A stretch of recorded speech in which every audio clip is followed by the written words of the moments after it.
Warm up, done.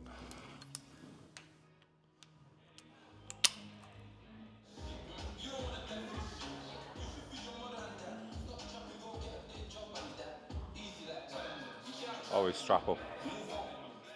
Practice safe training.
We're just going to go for 2 reps. Working set is 2 working sets of 6 to 10 on the seal row. So you'll note the arm pads that I'm following on this is more aimed at my lats. It's a really good movement both for your upper back and your lats, depending on, again, where you want to work. But for us, it's our first global lift today. We are primarily focusing on our lats here.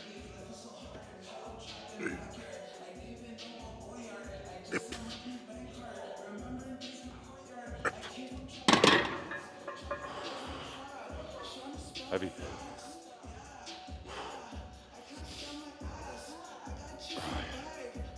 So you'll see that arm path. If we're thinking about, say, anything from a bent over rope perspective, if we were going to go upper back, we'd be pulling up here, right? For us here, we're focused on pulling back, getting into the lumbar fibers of the lats. So 2 working sets, 6 to 10, we stick with that weight. And move from there.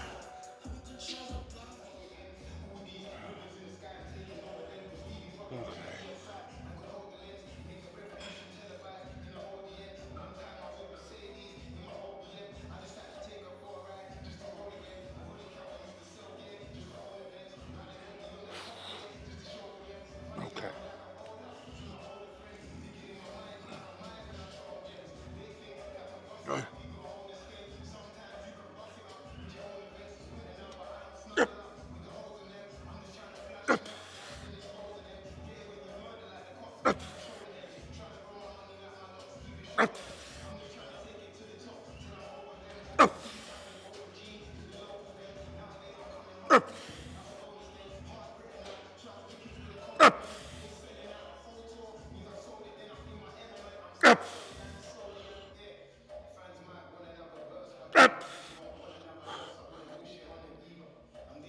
Hey!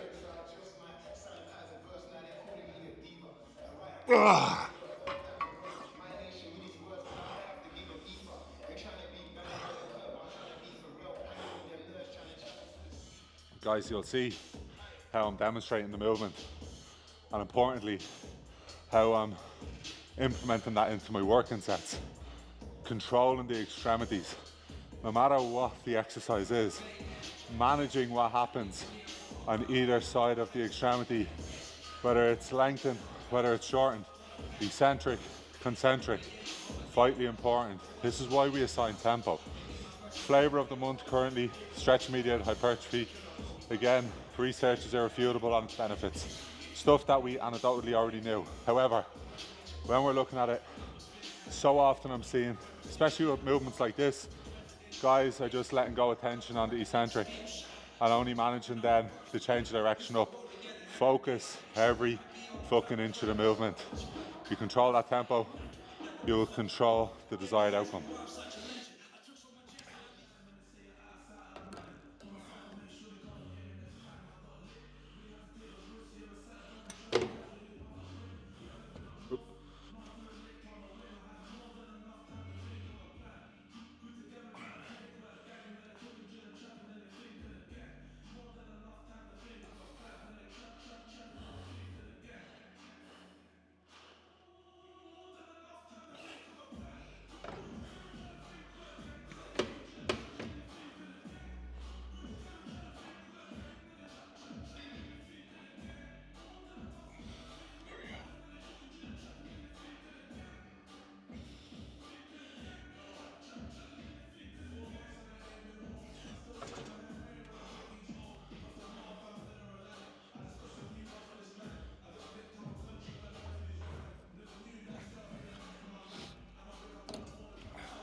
Just do 2 reps.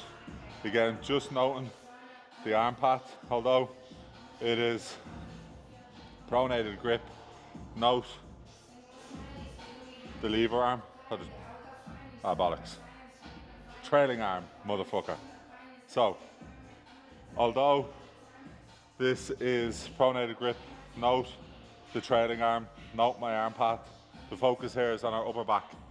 This, as I mentioned on the seal row, very, very useful exercise, useful movement for targeting the upper back, but for us, for this session, we're targeting the lats. Right now, it is all about biasing the upper back.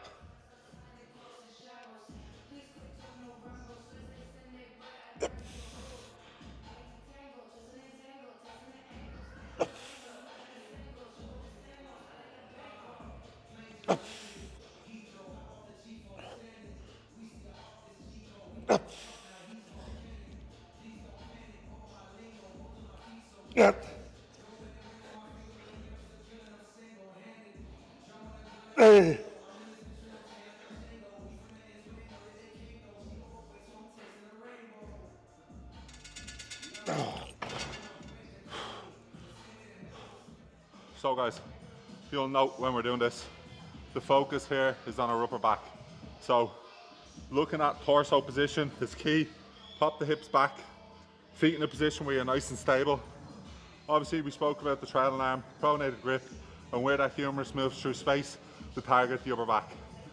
In simplistic format, elbow tucked, gonna be lats, elbow elevated, gonna be upper back, okay? Don't need to over complicate anything. Just looking at torso position, humerus pat, and at the extremity again, when we're looking at lengthening, so when we're looking at that lengthened portion here, creating a small amount of flexion through the upper back to make sure that we're getting the challenge that we want before we focus on a big contraction. If you're trying to stay locked back in this movement, you're not going to be able to extract what you want from it.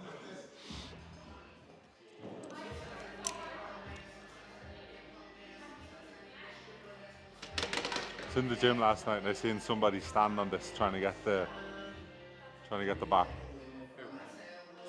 Some person. Not gonna tell YouTube who it is, but don't do that. Very, very close to blowing a gasket. She fucking better not. Julianne, if you stand on this, I don't give a fuck. I hit the roof. Don't use it. I hit the roof last night over that. Had someone doing that. Oh well. Tough fucking shit.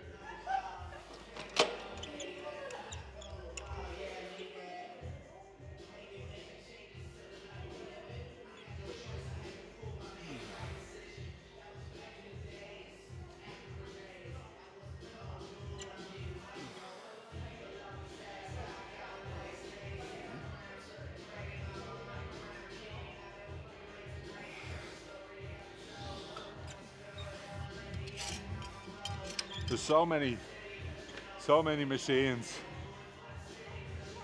Like you look around, you have almost every machine that you could want as it pertains to physique development. And in the new gym, which is a exclusive for this video, there's going to be a lot more machines. But you cannot beat just a simple cable neutral grip pull down. Some people.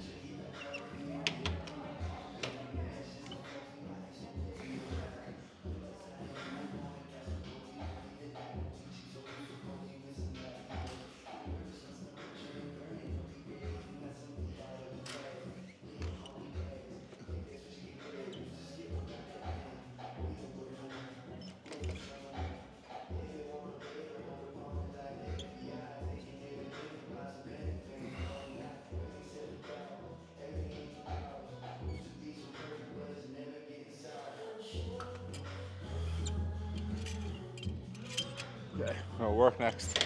2 sets, 10 to 15, straight sets.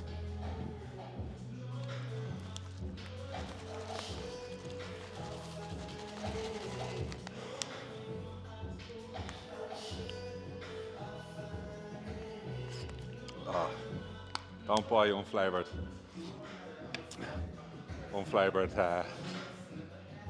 highly branched cyclic dextrin. Or intracarb, for anybody says that I overcomplicate things.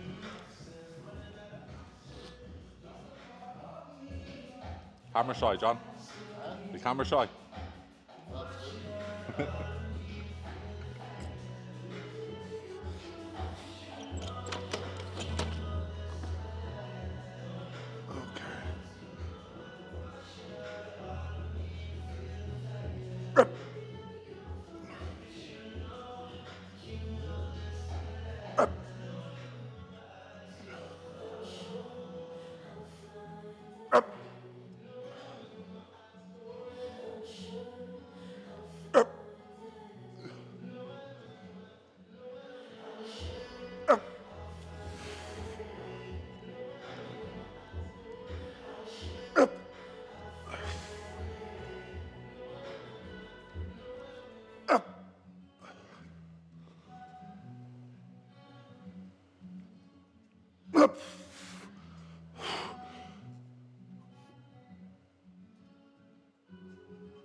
So a quick cue when we're setting this up, just set the cable height a little bit higher or in line with your shoulder when you're in that seated position.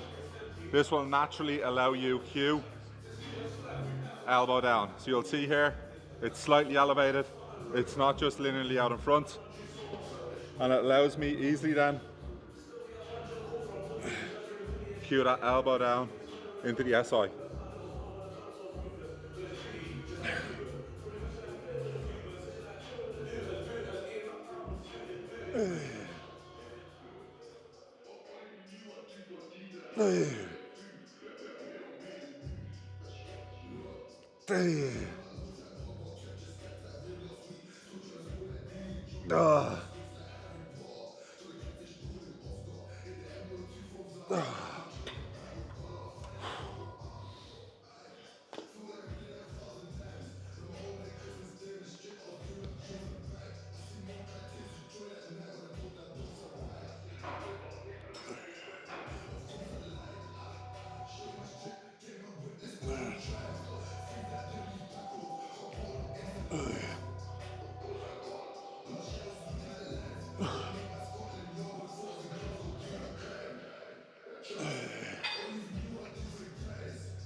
Cooked.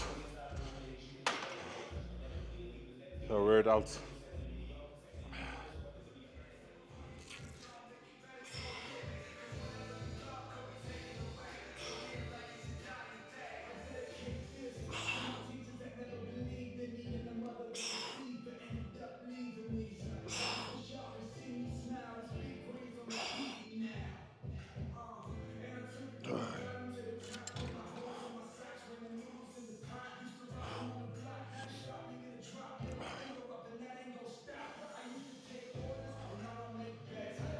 So as you can see here, with just how we've set up on rear delt fly using a pec deck.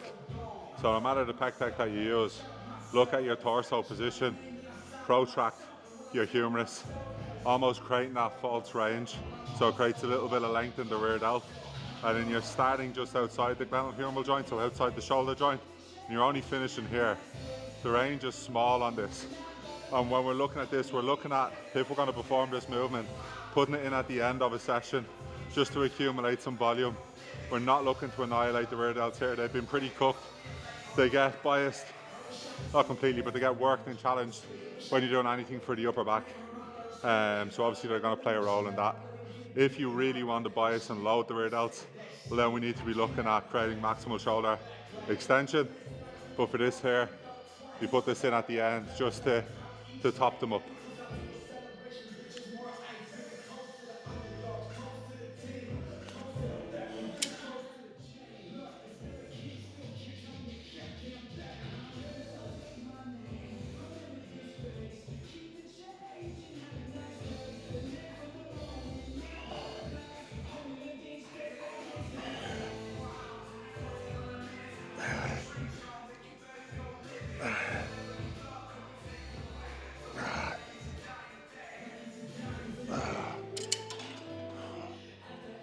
Stuck.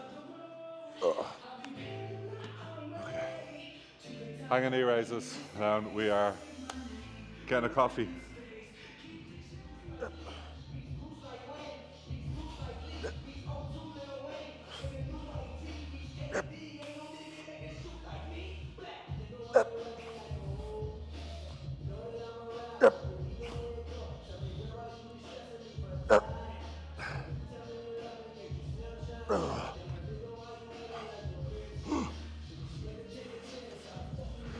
One app. So we just wrapped up a pull session in the HQ. Now just going to get a coffee as I have to run into a meeting. But before we get into that, we obviously seen there in the pull session, we warmed up the lats with a straight arm pull down, went into a lat orientated seal row before then going into a pronated grip row, so chest supported upper back row.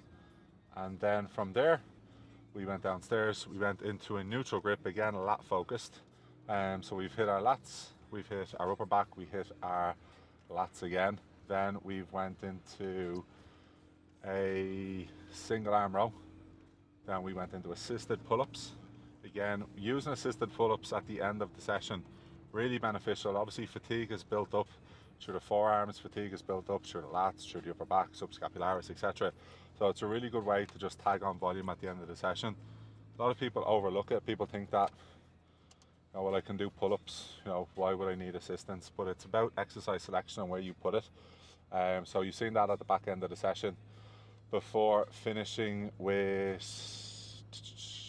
hanging knee raises. So hanging knee raises in there, core stability, get some abdominal flexion in there, and it's just nice to stretch out the lats at the end of the session as well. So as I said, we are here now getting a coffee in the garage. I have a meeting today at 11 a.m. and it is 10 to 10 before a busy day of check-ins. So life is crazy at the moment for me, with a lot of change happening in the HQ. Obviously the busiest year that we've had as well, in retrospect of athletes on stage, both here in Ireland and across the globe. This year, like, we've Europe, Dubai, we have Australia, we have New Zealand, we have the States, we have amateurs, we have pros, so it's busy. as well as the constant growth of AKA as a coach and collaboration. So it's a massive, massive year. But as I was saying, it's life right now for me is busy. So the most important aspect and something that I say to all my clients is that you have to serve yourself before you serve others. So for me to be able to make sure that I get my sessions in, although my days of competing are likely gone due to where all my energy is being focused, I can't I can't not walk the walk. I can't not turn up to my training sessions. I can't not eat the way I need to eat because I need to maximize things from a performance perspective. So we're not just looking at performance in the retrospect of what happens inside the gym walls for me. We're looking at performance in the entirety. We're looking at cognitive performance, concentration, energy, etc. Because obviously, as you can imagine, I'm pulled from pillar to post. And I function best then when I am doing this. I function best when I am making sure that I do serve myself, because when I can serve myself, I can serve others, and do what I love to do. So enough of me rambling for a minute. I'm going to get a coffee, and then we'll be back. That'll grab people's attention. Wake the fuck up. Recently on social media, we've seen multiple influencers speak about food quality, speaking on the terms of you have to eat real food all of the time, that if you eat a food group with multiple ingredients, that it is going to kill you. You're being told to quote unquote wake the fuck up. This is doing more harm to people than it is good, even if it's coming from you know an individual that means well. They don't know what they don't know as it pertains to nutrition. Science, research, etc. is not a scam. Nobody's trying to catch anybody out. What we're looking for here to reach your fat loss goals is adherence and consistency. It's pretty much fundamental to achieve any goal in life, whether it's in academia, professional, etc. We need to have adherence, we need to have consistency across a set period of time, eating in a caloric deficit. If you eat food groups that are primarily whole foods, full of nutrients, making sure we have adequate amounts of solid sources of dietary protein, carbohydrates, fats, and fiber. And then you are inclusive of a high protein ice cream or an inclusive of a protein bar, a protein yogurt, something in which has multiple ingredients. This does not mean that you are not going to achieve your fat loss goals.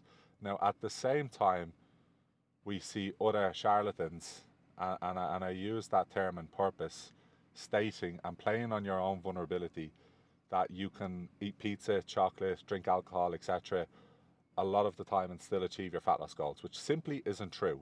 So I feel sorry for individuals that are trying to start off on a fat loss goal, trying to start off on their fat loss journey, maybe are not in a financial position to get coached, and they're looking at both sides of the coin and scratching their head as to where to start.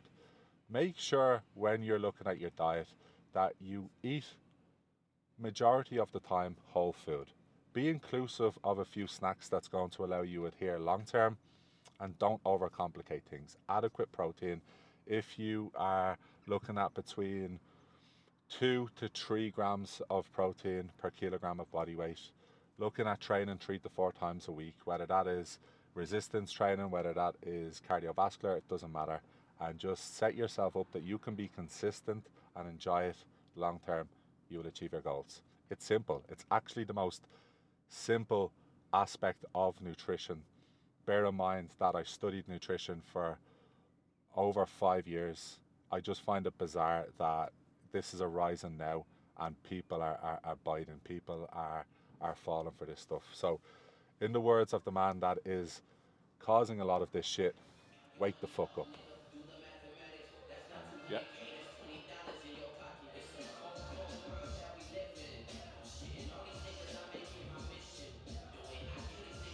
Yeah, the glute is starting to come in now as well.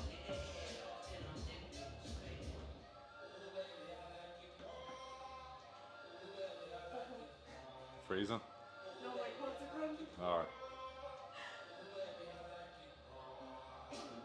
And bring it to the front.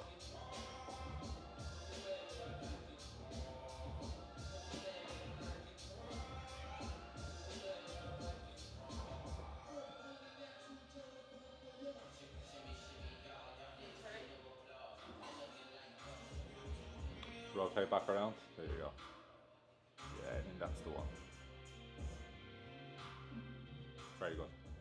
So guys, what you've seen there is Julianne at 3 weeks out. So there's a big difference, and I've used this example on purpose. Obviously I work with a lot of athletes, but there's a big difference between dietary requirements for an athlete and lifestyle clients.